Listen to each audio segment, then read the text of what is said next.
It's Tip Tuesdays, ladies and gentlemen, and I do not have to tell you how excited I am. The mandolin comes like this. It says watch your fingers because invariably many of us cut our fingers.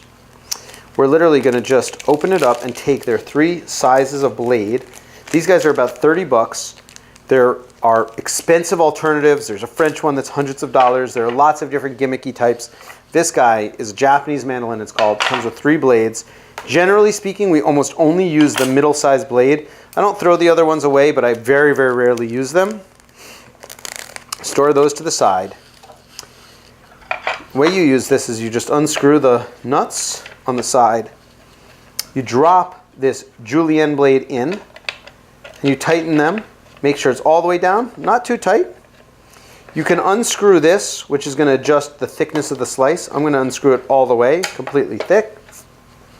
And now you can see that when we take our carrot, there's this thing that is a safeguard, which you should definitely use if you're not familiar with how to use a mandolin. You kind of use it to push through so you don't cut your fingers. Basically, we're just going to take the carrot, leaving the mandolin touching the board and holding it maybe against our stomach a little bit. We're just going to push our carrots in.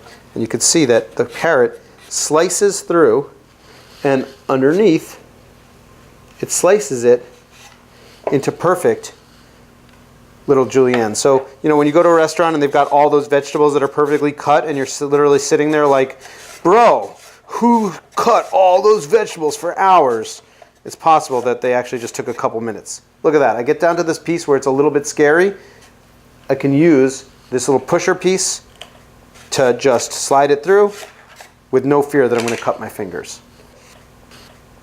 So we've shredded our carrot, and you can see that they're really perfect, thin.